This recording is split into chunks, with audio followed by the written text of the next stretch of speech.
out to the What Now Primary Intermediate School Filmmakers Award. Tōku kaihanga kiriata o ngā kura. And presenting the award, we have Ronnie Taulafo, one of the presenters of What Now.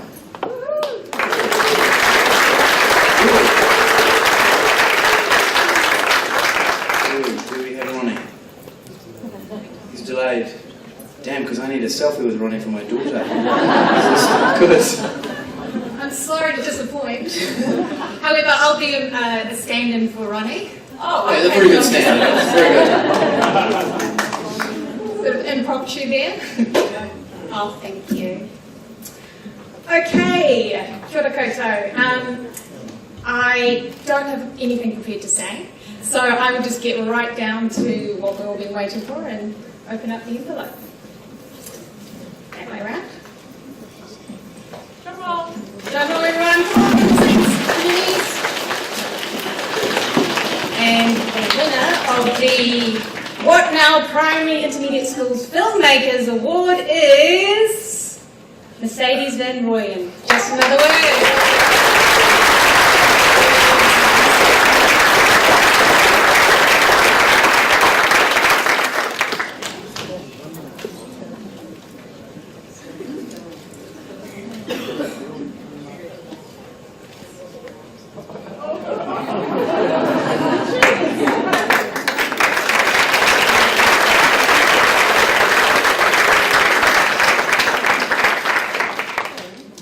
Just Another Word is a personal perspective on depression and suicide. The judges considered it to be a touching film with a powerful, well-articulated message.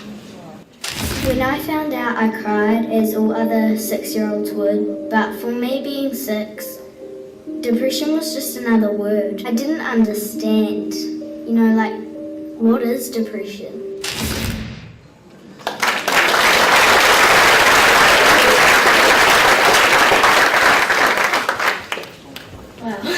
Where do I even begin? I guess right back at the beginning when I had no idea about the Alex Sunday, I guess looking back at myself now, I truly believe that I was blind, and I guess that's where my first thank you comes in. I'd just really love to give a huge thank you to the Outlook Sunday because they opened my eyes to the bigger problems, and they let me have my say, and then so it's the beginning, now we move on to the middle. So when I decided to enter a film into the Alex Sunday Film Challenge, my school was just so supportive, so that's my next thank you to Craighead Diocesan School, which is the school I attend all the way in the South Island in Timaru.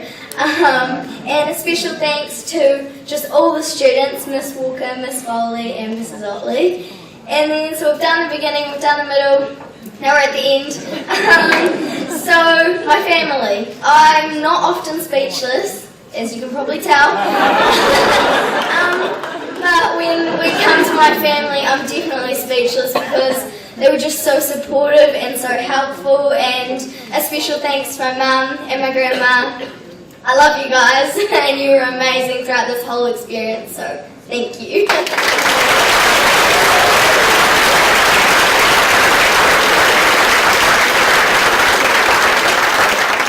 Never mind Ronnie, I'm getting a selfie with you.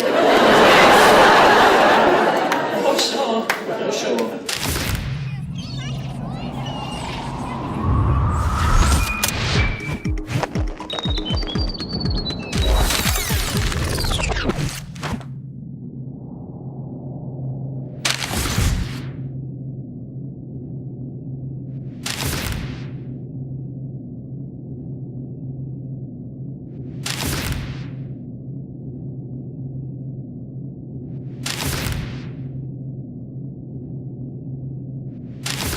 On November 27th, 2010, my 54-year-old grandfather passed from depression. I know you love Greddels very, very much, but unfortunately he passed away. Were the words I told Mercedes. When I found out, I cried, as all other 6-year-olds would, but for me being 6, depression was just another word. I didn't understand, what is depression? Just to explain a bit about the depression what my late husband had, he was he just couldn't be bothered doing anything. He just wanted to sit in his chair all day. He lost interest in everything, in work, in his family, in food. He used to smoke. He didn't want to smoke anymore. That was a good thing, of course. And just feeling very down and lost. Before we found out that Graham had passed, he was titled as missing. And I remember standing in the living room with my grandma, and I said to her, when he walks in the door, I'm going to give him a big hug. And I never got to give him that hug, but that's not the point. The point is that I still had hope, because in my mind everything was great. Weekends at the farm could never be better. However, I did notice one thing when I went to the farm, and that was that my granddad never moved. He would always lie on what we called the blue couch. But little 6-year-old me thought that was kind of cool, He never moves. Little 6-year-old me noticed that he never moved. He was so sad that he just never moved. And with my little 6-year-old head, I never thought that anyone would take their own life because they were so sad. Because I was a happy child and I enjoyed school, but as I grew up, I realized that people around me were sad.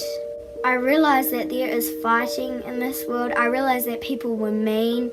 I realized you had to make decisions, and as I grew up, I realized why people were sad. In 2010, 17 males passed from depression.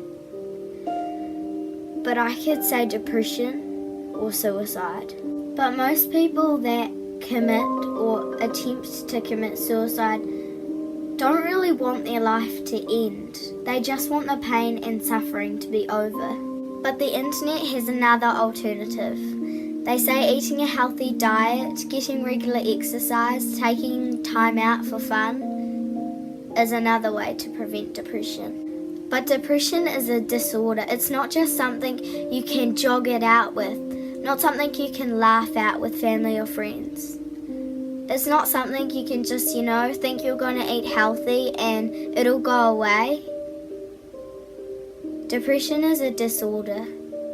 There is this social stigma around depression that says, if you've got it, it's your fault. Society blames the person instead of the disorder. People hide their depression because they feel like they'll be a burden to their family and friends.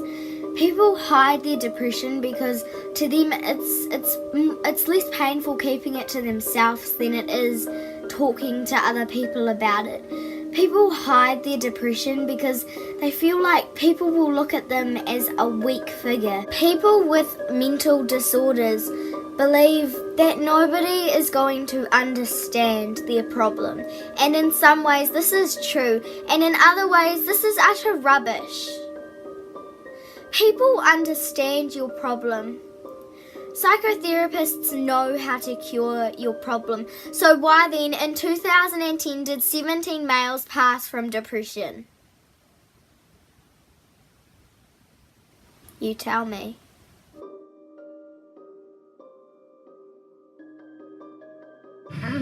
I'd just like to say how special he was and all the great memories. And